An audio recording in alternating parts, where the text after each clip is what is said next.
right. Good So morning. Happy two Tuesday. cranky middle-aged guys who are gonna kvetch for today's broadcast, right? That's what we're gonna do. We're gonna do. I don't know if I'm cranky or just perplexed. I don't know. It's an unbelievable morning, but yeah, there's I'll plenty copy going being on. cranky. There's plenty Yeah. going on. Well, April in real estate, right? So what we are seeing is a historically weird market. It's what do we say right before we went on? It's crazier. It's crazy and getting crazier. Yes, it has been Right? the accelerating for the last 3 years into stratospheric craziness. Serious crazy, right? So, you let's lead with your anecdote. So you show a brand new listing. So here we Right. are in the hot spring market, right? We all understand Yep. it's been a crazy market. Home comes on coming soon, middle of last week. My people find it right away. They're like, we want to see this weekend. Okay, it's coming soon. I'll get more information. It comes on active on Saturday, and on Sunday there's no public open house. I make an appointment for 1:00 on Sunday, and nice successful showing. Beautiful house, beautiful property. They love it. I go home, I file the follow up. Everybody loves the follow up on showing time. How'd you like the Feedback. You showing? responded to the feedback. Yeah. Right? Because we live and die for feedback. So I said yes, my people love it. I will be making an offer, and on Monday, and so I go back Monday and update the pre-approval process, and get some proof of funds together. And I get an email from them saying, you better hurry because we have multiple offers in. Now it's on the market 2 days, officially on the market 2 days. I've been warned 3 days. But I put in the feedback. I'll be making an offer. And so I put my offer in first thing 8:00 this morning. And of course, replied to that, please get back to me. Tell me I've made, it in time for consideration. And I got a reply this morning, an hour after, before the show, saying I will present the offer, but they accepted an offer yesterday. So this is a house, and now it's a lovely house. There's not much competition out there. We know that that's the problem with this market. Everybody's getting their prices. There's nothing else to look at. There's heavy competition, and I get all that. That's an understanding of the market we're in. But it went on Saturday, right? Officially coming soon Friday. I said I liked it. I'll make an offer, and they've already accepted an offer from someone else, not even seeing my offer, which was above asking price. So I'm absolutely perplexed on how you can be servicing your clients and advising them to take an offer and get moving in that direction 3 days onto the market. Tell me how that's a good servicing of your client. Well, it's an impressive optic for the agent. I got an offer accepted in I was 48 never hours. impressed. I got a postcard in the mail from another local realtor saying, the last 10 deals I did, we accepted offer in 2 days, accepted offer in 10 days, and accepted offer in, no time at all. Right. And I'm like, how much time are you investing in really marketing and getting the most for your customers if every deal you do is over asking and in 2 days? How is that really getting? I mean, they would claim to be geniuses, but I think the so here's the thing that is done in the institutional world. All right, so we, as you know, have a bank-owned foreclosure department, right? And the policy of many of the clients is that they will not accept an offer before the 7 days on market. And the reason for that, not terribly surprising, is they want everyone who wants to see it have an opportunity to see it and make their offer. Right? Yeah. Now, selling it in 7 days is still pretty good, right? Sure. So,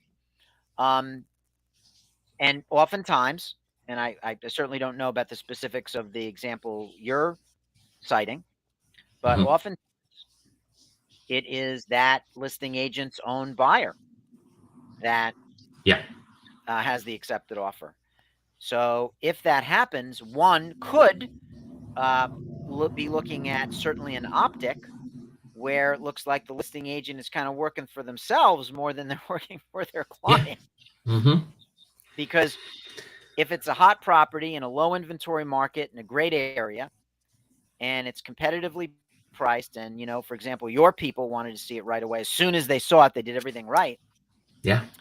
You want to give everybody a chance to walk through. Now, there's going to be stragglers. There's always going to be people that are, late to the party. But a week is not unreasonable. 5 days is not unreasonable. Yeah. Right? So if it went active Saturday morning,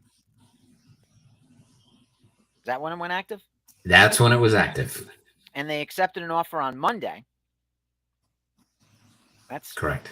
Not. But after getting multiple offers, I don't understand how you negotiate. Now, listen, I don't sell the most houses out of anybody, and I know I've been licensed for a very long time, but I would have to offer up my example of my most recent listing as and I got nervous. I called you and I was like, "What's going on? We haven't gotten any offers yet." It was 3 weeks in, and I what did I do? I dropped the price, 0.01%.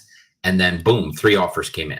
And I negotiated with all 3 parties. We didn't do highest and best. This was 3 weeks in. And I negotiated with all 3 parties. I don't understand how, if this agent gave their clients she said there were multiple offers in and they accepted one on Monday. How did you negotiate with those other 2 people to what point? I mean, you gave them 24 hours to come up with their highest and best. I mean, I just don't. It boggles my mind how you can offer this service to someone, and charge a fee for it, and not do it properly. I mean, because that's just blatantly not servicing your client. It makes you wonder. It makes you wonder. Yeah. And it would be interesting to see if that deal actually goes through. Well, so most are. It's crazy because it's a crazy market and people can't give up what they get their hands around. So I imagine someone's going to snatch this up. It's a beautiful house, and it deserves everything they get for it. Well, I think, but the process is what I'm talking about. I think a lot of transactions do close seamlessly after they accept that first offer, but it's not always the first offer that they actually close with. So sometimes the backup offer, without it returning to the market, they just very quietly go to a backup offer and say, "Are you still interested?" The first one, their lawyer killed it, or they got cold feet, or their mother-in-law killed it, or whatever. So sure, it just depends. But I feel your pain. There's no law that says you have to go to highest and best. There's no law that says you have to be on the market for umpteen number of days before you do anything. But it just seems a little weird that with all of that interest and all of that traffic and all of those presumably pending showings, that you'd wrap it up that quickly without giving everybody a chance to see it and make their own decision about an offer. Again, going back to my own listing, I had 3 offers and I was like, we're going to come down to X amount. We're going to do this. And the person in number 2 position finally said, you know what, we're going to jump over the top and take over the first spot, and that because we're negotiating, we're going back and forth, and I'm like, this isn't going to do it.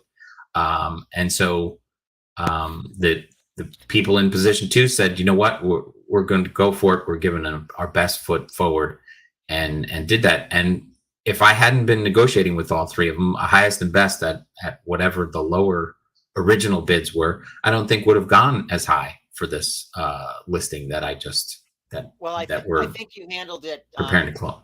I think you handled it pretty well. If you want really and like I said, I'm not patting myself on the back. It's not a gene, but I did the most work for my clients I possibly could, and negotiated with 3 different parties doing that. I just don't see that happening in this most recent deal. And I understand the market's crazy. I understand. I mean, the people I brought, this is not their first offer they submitted. And again, we submitted an over asking bid with a healthy down payment.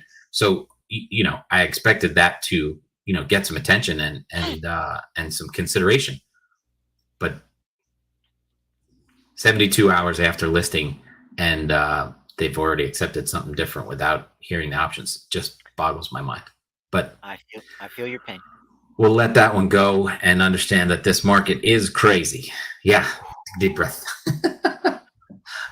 But it's tough for my clients who, like I've said, have put in many bids on many different houses. Tough area, and just always come up short. I just feel bad for them, really bad for them. So, well, the best agents have empathy. Mm-hmm.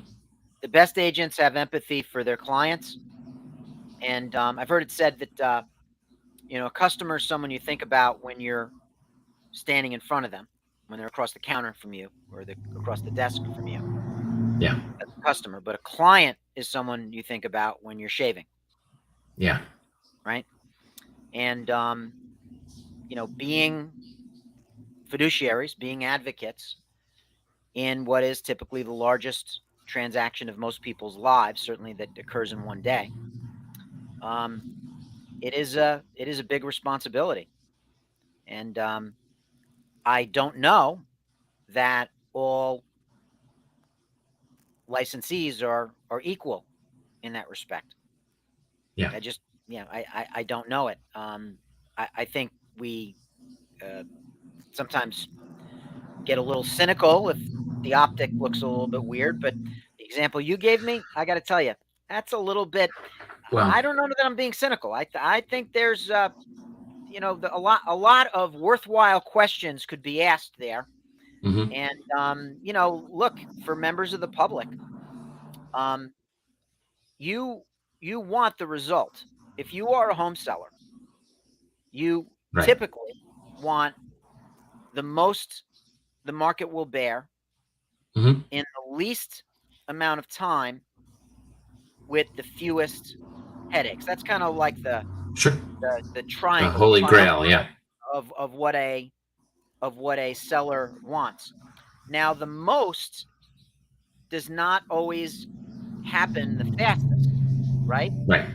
The most and fastest might take more than just fastest, right? Mm-hmm. And in different markets, sometimes we will get a first offer that is just a speculatively sort of lowball offer from someone who's just, doesn't hurt to try, right? But if you let everyone do their walkthrough, maybe hold an open house, not a law, but not a half bad idea, but give everybody Mm-hmm. a chance to get through. We cut our teeth in markets where days on market was respectable at 45 or 60 or even 90 in the Great Recession. Selling a house in 90 days was considered like, lightning fast back when sometimes it took houses to sell 9 months, 2 years. Right. Well, you mentioned the optics before, and I know a famous quote that you've said on this show before is, these are selling so fast a monkey could do it. We don't want to give off the optics that, the market is so hot that if you just put your number out there, it's going to be sold, and the transaction gets done, easy peasy, lemon squeezy, because then you go into the next listing. You go for the next listing and they go, oh, well, Johnny's house across the street sold in 3 days. Why are you going to charge me 6%? Yeah. What do you need? What do you mean? What do you need? What do I need you for? Right. I just think that optic is bad. And like I said, another agent, totally unrelated, sends out a postcard with, 3 days sold, 2 days sold, over asking this, over asking that. And I'm like, that doesn't sound like you're working very hard. It sounds like you've underpriced a lot of houses that you've listed. It could be too, right? It has to be a balance. We have to find some kind of balance and be fair to everyone. I think that's fair to everyone, that my client gets a chance to bid, their customer gets, their client gets the most for their house. 3 days, a 3 day mini window is not a good optic for anybody. I've been in scenarios where we did have multiple offers. We did not go to highest and best, and another offer was accepted, and there have been some sour grapes. But the answer to that was always that, I'm advocating for what my seller client wanted. And while it does look a little awkward, there is a slim possibility here that this seller wanted to do that, and the agent could have tried very hard to talk them out of it. And no, that's what the seller want, and we do have to abide by the wishes of the client. Who knows? Sure. We'll Yeah. see. But I do hope your clients find something soon, because, that's what we're in the business of doing. And as much as the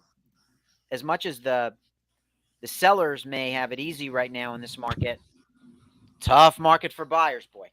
Very difficult market for buyers. Very little to choose from, and stiff competition. Bless you. I think I'm getting a cold. Good thing I got a quick mute button. You're Johnny on the spot with that. So your topic you wanted to tackle this morning was the deal killers, things that we think that here's an accepted offer in 3 days, and they're going to just tiptoe through the tulips and get this all done. What might happen? Exactly. Right? It's not always smooth. So there's a lot of benchmarks, milestones within the transaction, boxes that have to be checked, that are still hurdles that have to be jumped over. Once the offer is accepted in our market, we're a little backwards. Most markets, the agents execute the contract, and the contract is signed within a day or two. And then there are contingencies to the contract, such as, upstate New York, there'll be a inspection contingency, an attorney approval contingency. But here, we could be in like limbo for 2 weeks. Right. The meeting of the minds is not binding, but the first step, once there is that meeting of the minds, is typically an inspection. The inspection is a spot where either the seller or the buyer could end up backing out of the agreement. Right. The buyer might get a little spooked based on the findings of the inspection. There could be significant health and safety issues. There could be high radon. There could be asbestos. There could be mold. There could be all kinds of things that kind of make the buyer back out. And of course, in this current market condition, the seller and the listing agent can often say, well, look, if you're not going to take it as is, we'll go to the backup buyer. But this market will not always be the way it is. So it is good for the listing agent to prepare the seller that if there are material defects that come up, we don't want to have to go back and go find another buyer again. It might take us more time. So the inspection, I think, is probably the first hurdle. And if you're a buyer, and I'm talking to you buyers out there in internet land, you want to have a licensed inspector. And if your agent recommends an inspector to you, there's a very, very good chance that that inspector will do right by you and is not going to just soft pedal any issue because they don't want to upset the agent. That's not really how it works. I am in this for the long term. If I sell you a house, I want you to call me in 5, 10, or 20 years, or 6 months for that matter, whenever you're ready to sell, and list it with me again so that I can sell it for you. It is antithetical to the long-term sustainability of any real estate practice to have a home inspector downplay a material defect. Mm-hmm. I don't want my buyers to buy a lemon, right? Right. So if your agent refers a home inspector to you, it is because they believe that home inspector will do right by you, and they'll have a balance between being an alarmist and being uh, uh, inaccurately assuring about things that you should be concerned about. They should play it by Right. the book, and and sometimes my favorite inspectors will lead the buyer to conclude that we're not going forward, and that's just one step. There are other steps. Right. Once the inspection is done and wrapped up, and let's just say that everything's wonderful with the inspection. I have a quick inspection story. Sure. We love a good story, right? Love a This good one, inspection story. this one is my buyer is an architect, and Okay. he says, I don't need an inspector. I'm an architect. I have a checklist I got off YouTube.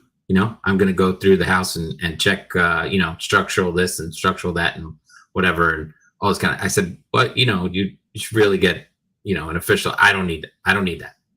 We go in and he goes through his checklist and takes care of everything.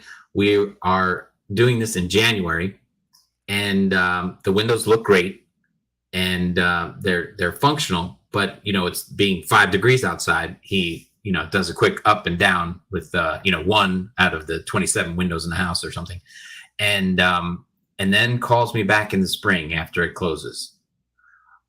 I have a problem. All these windows are no good. They don't stay open. I can't, let the breeze come through my house. None of them work. And I was like, what do you mean? He goes, I go to open the window and it falls back down. There's no springs installed in the windows. Not one. They all look like double pane, whatever, good stuff. And I was like, well, why didn't that come out in the inspection? Well, I did the inspection myself. And I was like, well, then there we have it. I mean, obviously we don't go opening every window in January, but a licensed trained inspector would have caught that. I was sure that my other inspectors would have done that. And this guy now is upset with me because all the windows are garbage because he can't, it's springtime and he can't open the window. Not one window in his house will stay open. And I know that would have been caught by a licensed inspector who does this stuff, 2, 3, 4 times a week, right? I mean, that's why you hire somebody. Sure. I mean, right. In this instance. So yeah, just a little, inspection thing that's not like, oh, I see asbestos tiles. I mean, he caught everything else, but here it is, January, 5 degrees out. You're not going to sit there and open all the windows and see if they stay open, right? You're looking at a good window, right? And put it up, put it down, and don't realize that the springs aren't there to hold it open. His background was the trades. What you said, he was a contractor? He was an architect. Yeah, contractor, architect. Sorry, yeah. Yeah. I don't know that really qualifies one as a home inspector. No, it absolutely does not, and that's why I said. Yeah, exactly. No, I fully I said, listen, I was like, I understand you want to do this and nothing's stopping you from doing that, but I think you should hire a professional inspector, and this is my recommendation. I was like, I want you to know that I'm, I do this I recommend this to all my customers, and, I don't want you coming back to me. And I said these words to him, and he's, no, I know what I'm doing. I know what to look for. Nope. Yeah, that's the things get by you. Hold my beer. Yeah. I mean, that's why you hire professionals, and we were talking about that, exactly, on every level. Exactly. So that's just my 2 cents on the inspection part, but I don't want. There's more things that can throw a wrinkle into the works. The next step, once inspections are done in our market, is the contracts have to go out, and you need a good local real estate attorney on both sides of the transaction. The seller's attorney, once they get the memo from the agent, should send out the the contract to the buyer's attorney within a day, maybe 2 days, but they should send it out post haste. And I'm always amused, maybe I should say I'm always bemused by a buyer agent who says, oh, thank you, we're very happy we got the accepted offer. They haven't chosen their attorney yet. I'll get back to you on that. Yeah. Like you, what have you been talking about the past week, 2 weeks, 2 months, however long you've been working with them? What do you talk about with them?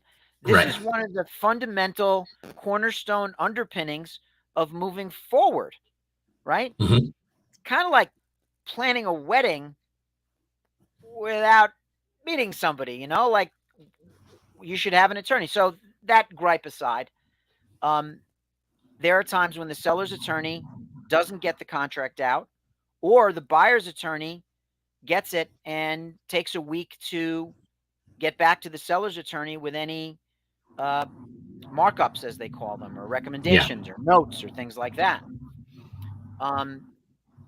The attorneys, and we pick on them probably too much, but the attorneys are probably the most influential people once contracts are involved, because that's their department, of course, in the transaction, especially in our market. So if you do not have an attorney who is a local real estate specialist, you're going to have a bad day. I guess that's the best way to put it, right? And just once the contracts are wrapped up, and let's just assume the inspections are all wrapped up and the attorneys did their job and the contracts are signed, most people are going to get a mortgage. And now we've got to make sure that the house appraises. And because we are still in bidding wars and no contraction of value really locally, there is and a dearth of sales, right? There's not a lot of comparables. There's very low inventory. Appraising can get tricky.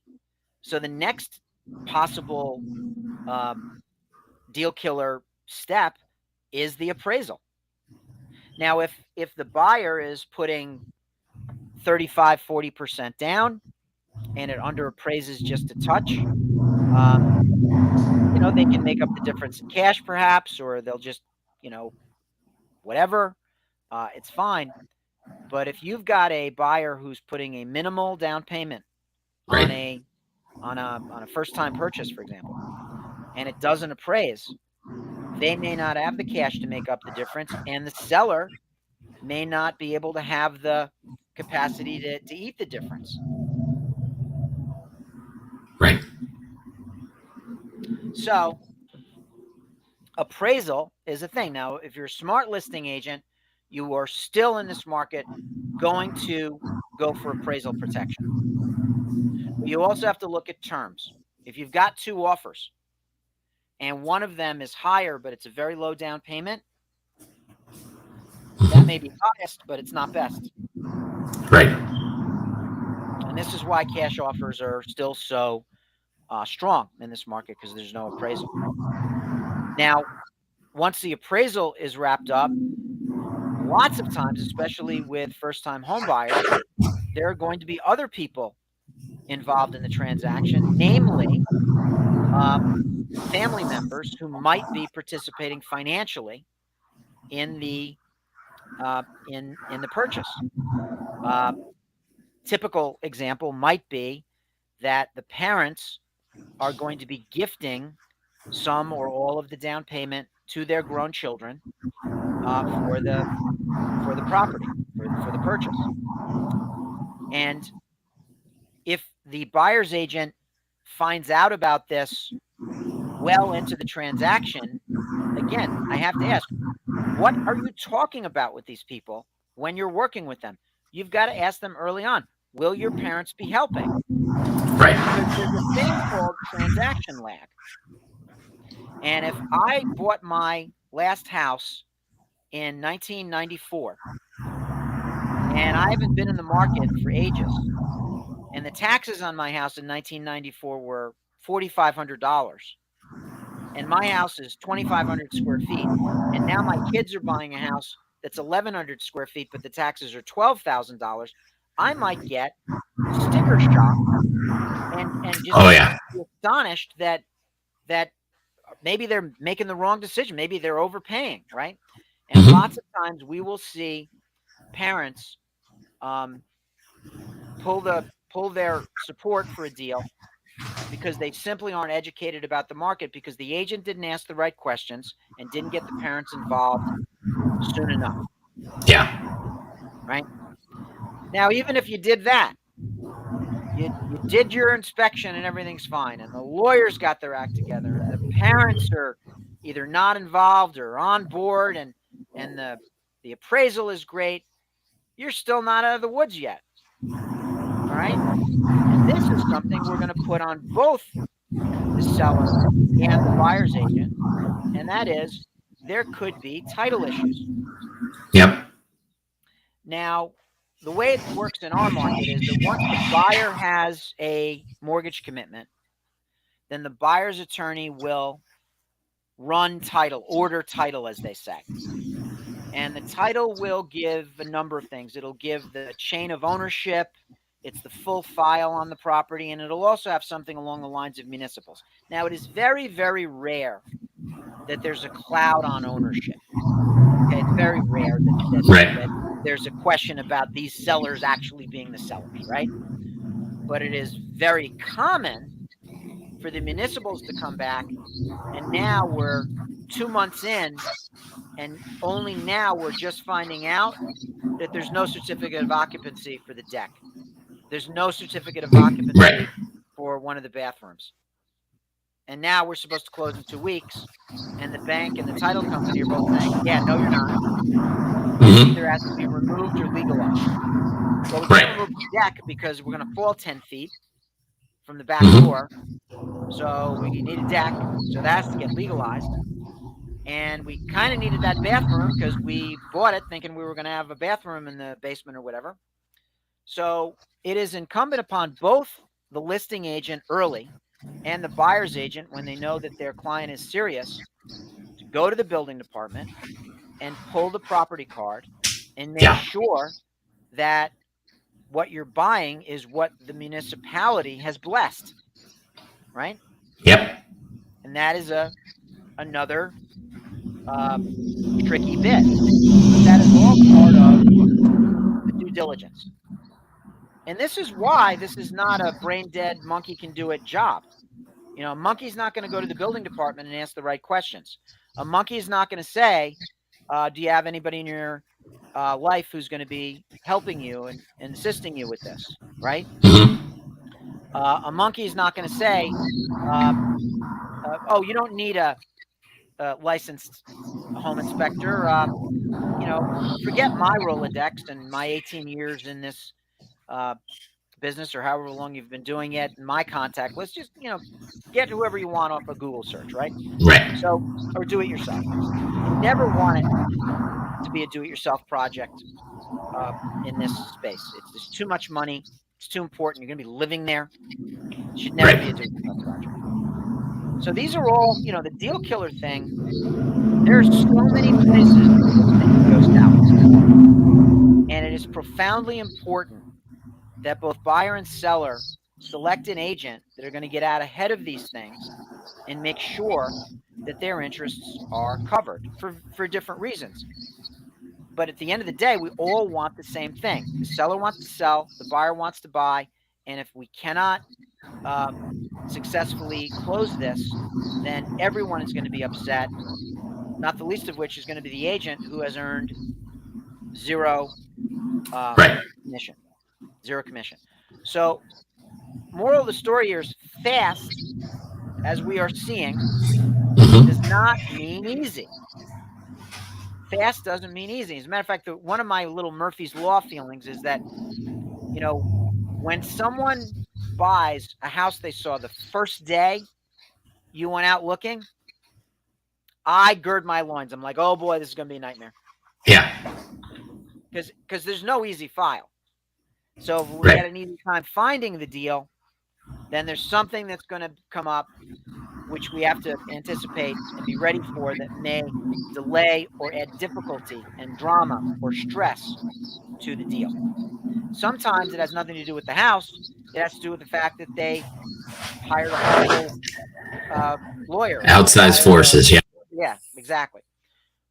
Large part of the agent's value is their contact list, is their Rolodex, is their address book.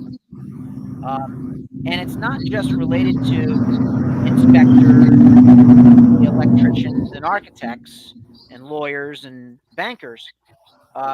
It's also related to all kinds of other things because, as it was eloquently said to me by the homekeeper developers, real estate agents are in large part the welcome wagon for the community. We know, should know, everybody. We know the driveway installers. We know the estate attorneys. We know the chimney cleaners. We know things that may have nothing to do directly with a transaction, but will still make a difference, right? Yeah. So a chimney cleaner has nothing to do with a transaction unless you're expecting it. But we know that an estate attorney, for example, they have nothing to do with closing a transaction. But you may need to talk to them about matters if it is an estate, right? And the other part of this is that your value to the client should survive the closing. So they may not need a haberdasher after they for the closing, but after they close, they may call you and say, "Look, we really need a blacksmith. We really need a shepherd. We really need a." You said shepherd, but you need the invisible fence, the invisible dog fence, because now they have a yard. They're going to get a dog. Okay, and boom.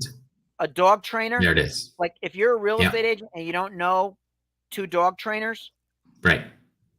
What are you doing? You should know who a dog trainer is. You should know these kind of tangential other things because it comes back. And if they don't get the information from you and they get the information from somebody else, well, that somebody else just leapfrogged over you in terms of being top of mind and being helpful. Now, not a big deal if the somebody else doesn't have a real estate license. Right. It is a big deal if the somebody else does. Right. So our value is in having these very discussions with the clients. And a smart consumer is going to work with an agent that understands the importance of advocacy, that understands that their contact list is going to be worth its weight in gold to the client, and making sure that they understand the possible pitfalls that we run into on this and how to smooth out that path. And that's really all we got. You want to come up just shy of Kramer when he was running the movie phone service. You want him calling you for everything except what's playing Friday night. Yeah, you don't need to do that because I can't do the beep, and I can't really hear what number they pressed. Yeah, so. Exactly. Just a couple. I do have some nice fancy graphs I could show you before we wrap it up, and then one other thing that I know you're going to have an opinion on. But let's take a look at this. This is from the New York State housing market data. So this is just out. So it's just showing from 22 to 23 closed sales, pending sales, and new listings. And as you can see, all 3 of these are down plenty for the month of March year over year. And then, of course, we've got sale prices. Low inventory is still historically low. Yes, even though it's a little better than it was. And March's median price went down. Now, maybe you can explain this to me. If the new listings have come, if the graph is saying that it's down 22%, is that a good thing, or is that more of worse? That's worse. I think I mixed that up, but we want new listings to to be bigger than 2022 because 2022 was really low. Right. I was thinking that there's less low inventory, but double negative doesn't work in this one. And then, yeah, the median sale price, this is more of a positive for the buyers, that it's come off a little bit from 401 to 377. And of course, this is all of the New York State. So we know we deal a lot in Westchester, which I think it's closer to 675, 750 in Westchester. Yeah, something around for there. that median. I wouldn't read too terribly much about the median price being down from 401 because it may just mean that more starter homes are selling than move up homes, because we know that people that are already in a home and in a mortgage, and if their mortgage is at like 3%, they may not be having any plans to move, and that will affect higher end prices a little bit more. But this might just mean that more starter homes are selling than anything else. So I wouldn't worry about values falling, because all we're seeing is what is selling at or above asking. Yes. So that is for sure. So yeah, the inventory is comically low, just crazy low. There's just nothing to look at. We were even talking about low inventory in 2018 and 19, you know. Yeah. So this is like crazy. Yeah. There's just, it's a desert out there. It's tumbleweeds to look at. Now, there is potential inventory, right, that probably is not being tapped into. I mean, if I were looking at this as an agent, which I'm doing, I would say that people are still getting divorced. People are still passing away. Landlords are still getting disgusted and wanting to sell their investment properties, right? People are still going to grow their families and need to upgrade. So there is still markets of the moment, but right now, in my opinion, the markets of the moment are vacant homes like estate homes and inherited homes, and probably divorces where the matrimonial home is going to be sold. Now, the market of the next moment is going to be distress, is going to be pre-foreclosures, people in financial difficulty, short sales, and things of that nature. That's going to be that is coming. That brings me to this. This is more of a meme than a stat. But there is the policy that just came out that if you have a lower credit score, you can get a discount on your mortgage. Whereas if you have a higher credit score, you might pay a 1% fee on top of that. So your answer to this meme or anything, you don't think it's going to happen? I think that that's probably going to not end up happening. Not end up happening, but I think it's a proposal that they I can't see that going into effect. I just can't. Yeah, but that would again be somebody monkeying with the mechanics and causing us to trip in the future. It's a terrible idea as far as I'm concerned. Manipulation of interest rates. The lesson of history is that manipulation of interest rates always ends up with us borrowing from the future, and when the future happens, regretting it. Yeah, exactly. Last one that I have here, this was in the Real Deal publication. First Republic out in San Francisco loses $102 billion in deposits as interest rates soar 2,700% for them. So that's we saw the first two banks. I think we discussed that a month ago, when Signature and Silicon Valley Bank failed, maybe for crypto investment wise or all this kind of stuff. But the run on the bank that is happening for First Republic here is affecting how they do their lending and everything like that. At what point does it make you nervous for banks that are have commercial loans and also regular residential loans, that their deposits and everything else put them in jeopardy for a banking crisis? Well, banking crisis is one thing we don't want. So as I've often said, the real estate market is incredibly resilient. It has survived and thrived even in pandemics and wars and social unrest and rising interest rates and all kinds of things. But what it cannot sustain is a systemic financial failure, because if the banks, if the financial institutions cannot loan money, then people can't borrow money and they can't buy. And that was the lesson of the late 80s, and it was also the lesson of the late 2000s with the Great Recession. So resilience stops But at the door if of you the see that pattern of the late 80s, the late 2000s, and now here we are, coming into the roaring 20s, what happened at the end of the roaring 20s? This is how long is this crazy up market, no inventory, what's going to cause it to crack? Well, typically banks have failed because they made bad loans, and we don't see a lot of that, at least at the residential side. There's not a lot of there's almost no bad subprime paper out there that we see potentially causing a problem. But in other sectors of the financial world, I am not nearly as well versed. So I certainly hope we don't have any more financial institutions in crisis, because that is the Achilles heel of the housing market. Yeah, exactly. So keep your fingers crossed on that one.